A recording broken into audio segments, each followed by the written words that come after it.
Oh my God, failed again? This is just not working.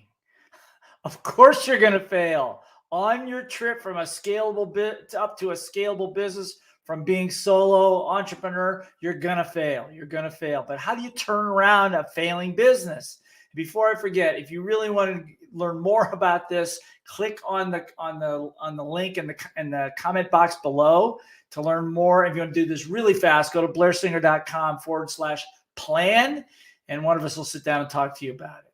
But on your journey to go from the purgatory sometimes or the confusion of being a solo entrepreneur to being a fully scalable business, you are going to fail. And the problem is that most people fail. As a matter of fact, the Small Business Administration says that 80% of entrepreneurs are going to fail in the first 3 years. Does that mean you're doomed? Does that mean never start? No, not at all. Not at all. Not at all. So I'm going to there's two parts to this. And the second part is way more valuable than the first. But I'm going to give you, how do you turn around a failing business if it's in a failure situation? Okay, so number one, so take some notes on this. Number one, what is your definition of failing?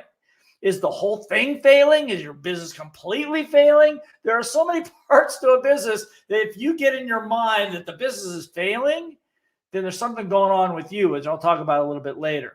So if you're driving a car and it breaks down along the side of the road, or you come out from a restaurant, car won't start. Do you throw the car away? Do you give up on the car? No. What do? You're going to call a mechanic. Somebody's going to take a look at the car, and you're going to find out it's got a dead battery or something like that, or the transmission went bad. Are you going to throw away the car? No. You're going to go to an expert. Okay, he's going to tell you what's wrong with the car. The one thing, not the tires, not the engine, not the windows, not the drive shaft. All that's fine except for the battery or the transmission, and then you're going to fix it. Then you have a car that's running maybe even better than new. Same thing with your business. The problem is you are, as a solo entrepreneur, you are your business. So we have a tendency to blanket everything with it's just not working, or it's heaven, or it's hell, or whatever it is. Okay. So the first thing is to define it. Your business consists of a lot of components. It consists of sales and marketing and legal teams and products and systems and your team and your leadership and the mission, so many things. So to be able to turn around a failing business is exactly the reverse of what we do when we're taking you from solo to scale, right? So it is to take a look at the individual engines, the individual transmissions, and see which one is not working. Is your product good? Maybe it's great. Is your lead generation good? Probably. Maybe it's your conversions. Yeah, we're not converting. Okay, so let's focus on the one engine of the myriad of engines that's not working first, and see what we can do. What assumptions are we making here? What's the process? Okay, and begin to rework it, retool it, rework it, fix that part of the engine, and see how the rest of the engine runs. Okay, before you throw the whole thing out the door. Okay, so again, most small businesses, what fails is their lead generation's not good, their conversions suck, and they don't have the right teams. Okay, so again, if you want to look for a quick diagnostic of what's going on with your business, I'd look at those three areas. Here's the good news. Just like when your car breaks down, go to an expert, go to somebody that's really, really good with teams, or really, really good with lead gen, or really, really good in sales and conversions. Talk to them, analyze it, pull it apart. You know, one of the things we talk about on my website is there are different steps to a selling cycle, maybe 5, 6, 7 steps from lead generation all the way to close. Measure each one. Where is it working? Where is it not working? You know, you could have an engine that's running great, and then all of a sudden, overnight, it seems that somebody threw sand into the engine. Okay. So again, go back and rework it, pull it apart, and see what's working. Don't give up on the whole business. Rarely is the whole business the problem. The other thing that the Small Business Administration says, that of all the businesses that fail, remember I said most of them fail in the first 3 years. Less than 20% only 20% of the reason they fail is because of competition, are market factors. The rest of it is, in their words, self-inflicted. What's that mean? It means your little voice or your lack of knowledge or your attitude got in the way, which I'm going to talk about in a minute, okay? So pull the thing apart. What happens for a lot of people is you're asking the wrong questions to the wrong people. Have you ever felt like, I just can't answer this. I just can't figure this out. I just can't seem to get an answer for how to get leads, how to find my target market. Okay. Why? Because you're asking the wrong questions of the wrong people. You're asking of your staff, your employees, your friends. They don't know any better than you do. And they're probably struggling just like you are. Again, you should have an advisory board that can help you look at your business. Mentors. We talked about that on the last live that I did about what not to say to a mentor, okay?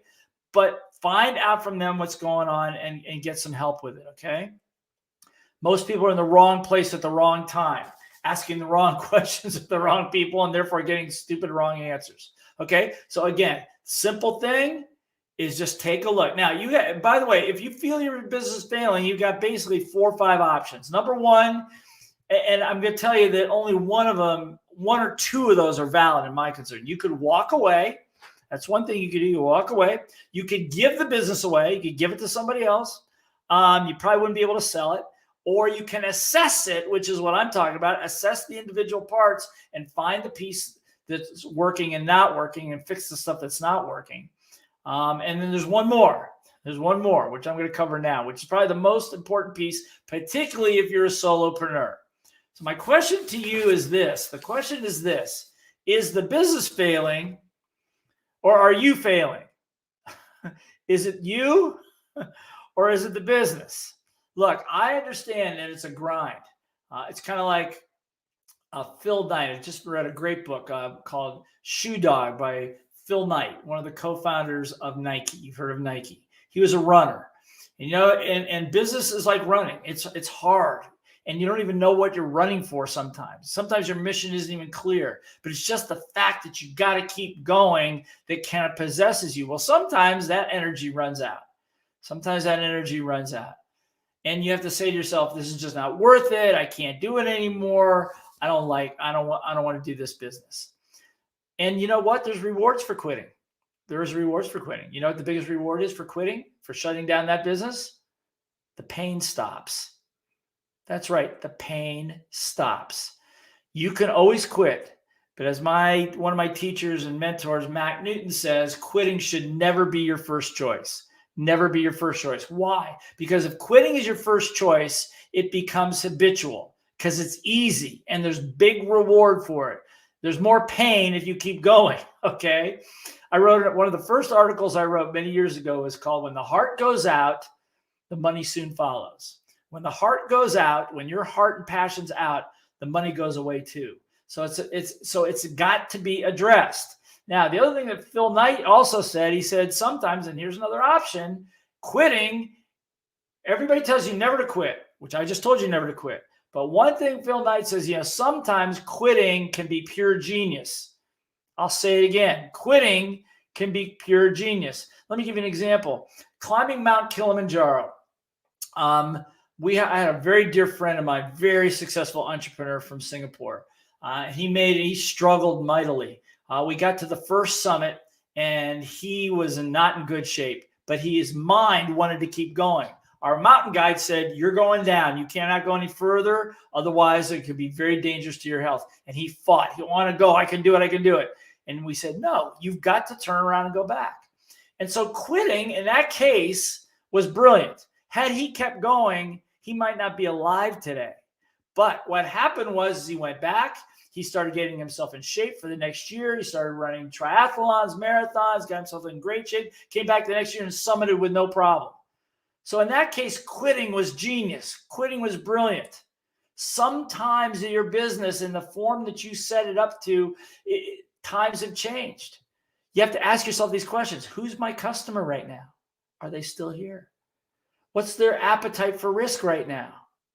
What's my sales approach? Another dear friend of mine, Simon Bowen from Perth, Australia, says that the whole conversation in sales has changed dramatically, particularly for high-ticket items. Has your conversation changed? There are so many places that you can shift. So maybe you need to quit using a manual transmission in your car and put in an automatic transmission. Maybe you shouldn't quit driving. Maybe you should get rid of the gas guzzler and go for an electric car, but you're not going to quit driving. So quitting and failure is in your mind. And we are taught that to feel bad about failing, that failure is a bad thing, that if you make mistakes, you're a loser. I'm going to tell you that in business, the success in business is simply going from one failure to the next, going to the next one and the next one, and figuring a way through it. That's business. And if you don't have the heart for that, don't even start. Don't even start. So the real issue as a solopreneur is how do you turn around a failing business? Question is, how do you turn you around? How do you turn your mind around? What do you know about yourself that you can get yourself invigorated again and get on the winning side? Okay. Sometimes, like I say, wiping the slate clean, getting rid of your team, going to a new location, wiping the slate clean and starting over again could be a brilliant thing to do. Allow you a fresh, clean start, but with good advice, with good advisors, with people that understand what you're talking about. Remember, the product is the least important thing. Mission, team, leadership. What's your product? Well, what's the legal structure around it? What are your systems? Sales, marketing, conversions, okay? Cash flow management. Take each of these component parts and work them through. When we work people through to get to their apex, to get a fully scalable business, that's how we start. But if you're already down the road and it doesn't seem to be working, back up to those steps and retool those individual engines until you get a win. Celebrate that win, then go to the next one. And I will tell you that every component of your engine, listen to me closely, every component of your engine will break down and will fail over the course of your business. And you must learn that that's part of the deal. That's part of the game. Look, business, everybody wants to go into business. And you go out on the playing field, they blow the whistle, you're out on the field, whack, you get knocked down, failure. Okay, I go, wow, that hurt. But I get up and do it again. Whack, you get knocked down again. So what are you going to, so you learn very quickly that entrepreneurship is not so much about the money. It's not so much about the success. It's about whether you can get up again and keep going every time you get knocked down. The reason so few people go on this journey is because they just don't have the stomach to get knocked down and everything's a failure. No, your conversions are a failure right now.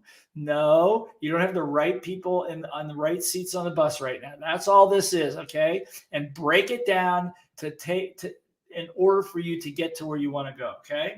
So I'm going to say this, as Phil Knight said, it's like running. It's painful, it hurts, but you keep going. And the reason a runner keeps running is that sometimes they don't even know why. Just know that you've got a dream. And whatever your dream is, your dream deserves to live. Your dream deserves to exceed, okay? So I'm going to say to you, in your path, I'm sure you've had some big failures. But in your failures have been probably the biggest learning experiences. So there is no turning a failing business around. It's a continual process because there's always something failing in the business. If you look at it that way, there's always something failing and there's always something that needs to be repaired and always something that needs to get better. So what's your biggest takeaway from this? What did you learn? Hopefully, if this was valuable to you, please like it, share it with somebody else, and subscribe. Please subscribe and let me know your comments. And if you're ready for a transition from self-employed to fully scalable business, let me know. And you click the little bell notification, and every time there's a new video and a new piece that will help you, we'll notify you and let you know. And for sure, go to blairsinger.com/plan so we can actually sit down and work with you. But what are your nuggets? What are the valuable things you learned today? What was it you needed to be reminded about? Let me know in the comments. Send them to me. And just remember that every failure is a learning experience. And those people that learn how to gain the learning quickly are the ones that will make it. It will require strong will of mind It will require a strong advisory team of good people and mentors around you. It will require a diligence and a discipline to keep learning, not to keep going, but to keep learning. Sometimes it's okay to stop. Sometimes it's okay to turn around. Sometimes you need to do that. Otherwise, the collateral damage on your family and your friends and your income and your capital will all be affected.